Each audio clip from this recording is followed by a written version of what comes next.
There have been 3 good studies of the achievement effects of online charter schools so far. All 3 of them have found negative effects, and in fact pretty large negative effects.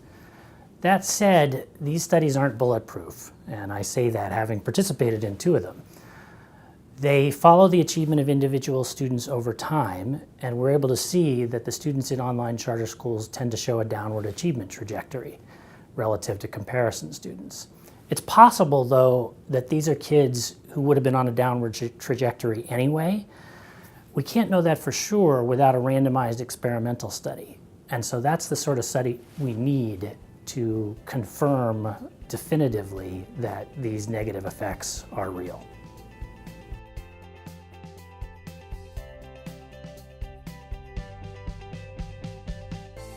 The online schooling sector, of course, is still quite new. The famous work by Clay Christensen about disruptive innovations suggests that disruptive innovations tend to start as actually pretty low quality, and it's possible that the online sector is going to develop in the way that some other innovations have developed and improve over time. That said, so far, to date, we haven't seen evidence of substantial improvements in the performance of online schools.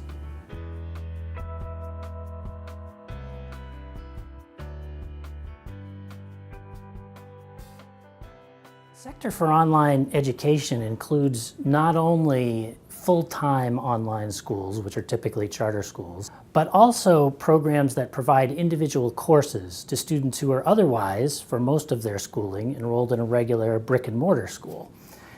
And there's been one study of the provision of online courses suggesting that those courses can have at worst neutral and perhaps small positive effects on student outcomes relative to a conventional course in a conventional school. That result is dramatically better than what we've seen so far in the studies of full-time online schools, where the results have been overwhelmingly negative. So the question is, what explains the difference?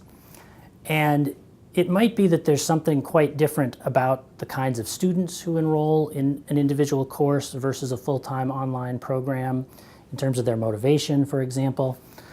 Or it may be that the particular provider of online courses that was the subject of this one study just happens to be much better at it than the providers that have been studied that provide a full-time online schooling program. We've got a lot more research to do to try to understand what explains that difference.